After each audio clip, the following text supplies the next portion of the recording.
दरवर्षी हिवाळा सुरू झाला की विदेशी स्थलांतरित पक्ष्यांचं आगमन जायकवाडी धरण प्रकल्पाच्या नाथसागरावरील पक्षी अभयारण्यात होत असते, परंतु यंदा मात्र परतीचा पाऊस, वातावरणातील बदल, धरणातील वाढलेली पाण्याची पातळी या कारणांमुळे विदेशी पक्ष्यांचं आगमन लांबणीवर पडले। दरवर्षी जायकवाडीच्या या पक्षी अभयारण्यात फ्लेमिंगो, चक्रवाक, हळदी कुंकू बदक, रंगीत करकोचा, चोचीचा करकोचा, पांढऱ्या मानेचा करकोचा, शराटी चमचा, राखी बगळा, तिरंदाज, राजहंस आदी पक्षी मोठ्या संख्येने आढळून येत असतात। जायकवाडी धरणाच्या पक्षी अभयारण्यात विदेशी पाहुण्या पक्ष्यांचा 4 ते 5 महिने मुक्काम असतो, मात्र यंदा अद्याप त्यांचे आगमन झालेले नाही। यावर्षी पूर्ण क्षमतेने भरलेले धरण, सतत बदलणारे हवामान यामुळे परदेशी पाहुण्यांचे आगमन लांबणीवर पडल्याचं पक्षीमित्र अभ्यासक तज्ज्ञांकडून सांगितलं जातंय।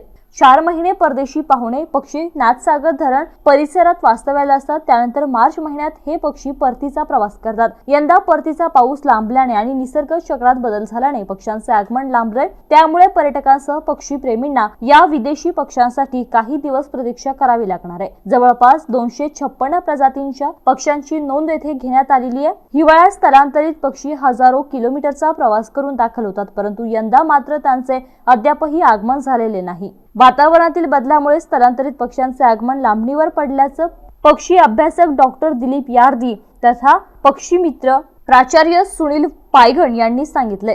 धरणाच्या किनाऱ्यापासून 500 मीटर पर्यंतचा आतील भाग अभयारण्य म्हणून जाहीर झाला।